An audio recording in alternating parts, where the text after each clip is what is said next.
Guys, welcome back. It is Racer X, and it is still really snowy and crappy outside. Guess what, though? The DA is negative 3,500 feet. So today, we're going to take both cars to the track. No, can't do that. Unfortunately, the weather is still terrible, and I can't even get the cars out of the driveway. So I figured what a better opportunity to go ahead and bring a video to you guys about this merger everybody keeps asking me about between Stellantis and European car maker, French car maker Peugeot, and of course FCA being absorbed into that group, and what that means for our performance cars. There are lots of rumors floating around right now, so I want to address some of those, give you my thoughts, and it should be a fun one. Also, guys, if you are new to my channel, do me a huge favor, hit subscribe for me. I would really appreciate it, and I have so much cool stuff coming up for you. And here we go.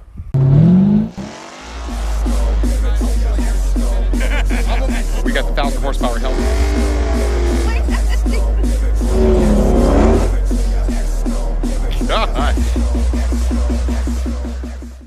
Yep, guys, both cars are just really stuck, and I don't expect this is going to change for several more days. So I'm really kind of itching to get out and start driving the cars again. Of course, the Hellcat is in the garage where it belongs.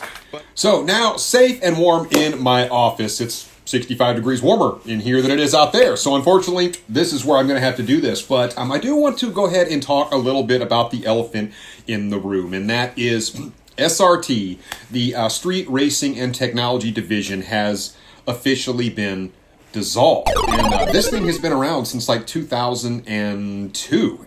So been around for quite some time, and they have brought us some fantastic vehicles. So where do those employees go?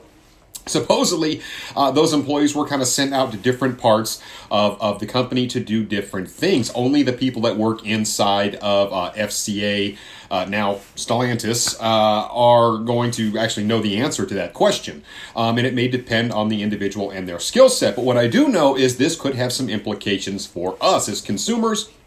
And what about our high-performance vehicles? Are they going to still make them? How are they going to be different? Well, first let's take a little look into what SRT has given us so far.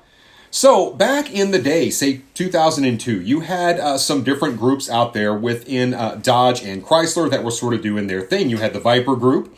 You also had the Prowler group. You had some individual folks within Mopar themselves, and what they did is they decided to kind of bring the best minds together and make the Street and Racing Technology Group, or SRT. They renamed it back in 2004, and since then they have given us a lot of really neat things. I mean, I'm just looking at the list here. From 2003 to 2005, the Dodge Neon SRT4, kind of a wacky little car, but from 2004 to 2017, we had the Viper, which is absolutely one of my favorite cars. The Viper actually went back before that, but that was basically when SRT was doing their thing. Also, you have 2004 to 2006, the Dodge Ram SRT10.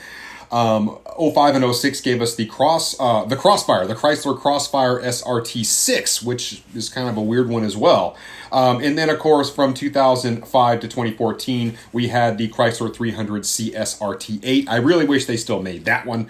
And then, of course, 06 to 08, we had the Dodge Magnum SRT8, a station wagon. Pretty cool.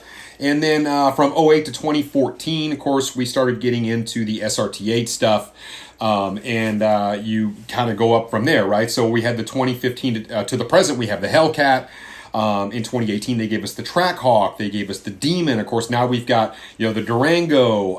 In 2019, they gave us the Red Eye. I mean, the list goes on and on when you talk about all of the really neat things that SRT has brought us.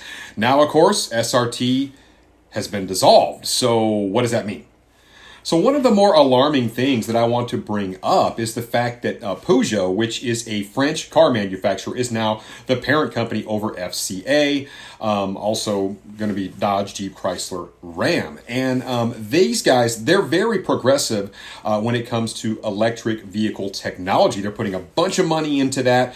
Being a European car manufacturer, they're also, they're into smaller vehicles, and they're always looking kind of towards the future. And there's nothing wrong with that. But at the same time, when you think about a company like Dodge or like Ram, when you're always going with, big power, American muscle, and it makes for sort of an interesting dynamic. It is going to be a very interesting merger, and you just don't really know what's going to happen with a lot of our high-performing cars. I mean, Dodge makes some of the highest horsepower cars on the market right now. So it makes for something interesting to ponder. I actually found a little video that I want to share with you about an interview that was conducted with the CEO of Dodge. So why, a few weeks later, is Dodge CEO Tim Kuniskis all but signing the death certificate on the brand's well-known Hellcat V8? The answer actually lies outside of the company's four walls. In an interview with CNBC, Kuniskis said, quote, "The days of an iron block supercharged 6.2-liter V8 are numbered." But he went on to make an important distinction. While Kuniskis believes that it's regulations that are making the cost of compliance unsustainable, he does not believe the performance generated by these types of vehicles is necessarily on its way out. Dodge believes, in fact, that these super-performing engines can be replaced by electrics, ushering in what Kuniskis calls a new golden age of muscle cars. Another thing I did think about is, for these employees of the SRT division, it's got to be sort of a weird thing, sort of just being put out there into a different group. Obviously, when you've been working with the same group to develop high performance technology and vehicles, I got to imagine that it's just going to be a little bit of a culture shock going to and being asked to do something a little bit different. It always is for any of us that are in, say, corporate America. I would say it'd be equivalent to, say, maybe like John Force being asked to go now race shifter carts as opposed to being a drag racer. I don't know. I mean, that's just my thought process. It might just get a little bit weird for a lot of these folks. Who knows? Maybe Chrysler will end up, or FCA in general, will end up losing a lot of their really high profile and very talented engineers and employees.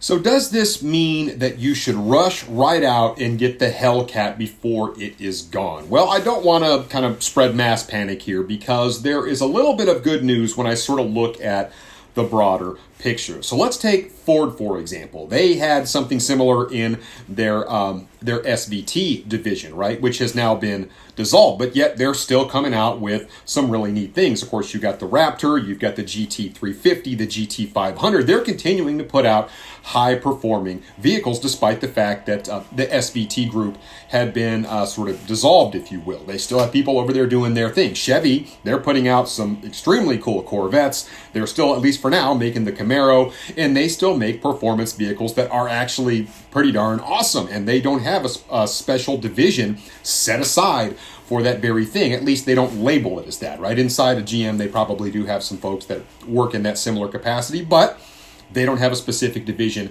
that you can just narrow down for that. So, and a lot of car companies are that way. So does that mean that you're not going to be able to buy a Hellcat, say, in 2023? Absolutely not. But going into the future, say 3, 4, 5 years down the road, well, we start seeing Dodge move more into the electric vehicle sort of market and segment. I firmly believe that we will. And that doesn't mean they won't still be awesome. We may still have an electrically assisted V8. We just don't know that yet. I do not suspect that we're going to start seeing elephants show up because that's kind of moving in the opposite direction of the trend of the automotive industry right now. So, we're just kind of along for the ride. That doesn't mean Dodge isn't going to, keep putting out just awesome stuff. And honestly, I feel like, FCA, Dodge, Jeep, Chrysler, Ram, maybe this could be a good thing. I realize everybody's like, no, but I mean, at the end of the day, I feel like Dodge and Chrysler, they really could use a little bit of a refresh on the chassis, maybe something a little bit lighter, something just unique. So who knows? Maybe this could be a good thing. So at the end of the day, I'm really trying to kind of look at the glass as half full. And I don't know what to expect coming up. I know you guys are all curious. We're all curious. What is really going to happen with this big merger being under this new Stellantis umbrella? Will we see our performance vehicles go away? I don't think so. Will they be different several years down the road? Probably so. They have to start following kind of the other trend of the automotive industry, at least to some degree. And then, of course, you've got regulations and all sorts of stuff coming down the pipe as well, which it's happening. So it is what it is. Anyway, guys, let me know what you think about this topic in the comments section down below. I appreciate you sticking in there with me, and we're all along for the ride. So I will catch you on the next one. So until then, Racer X.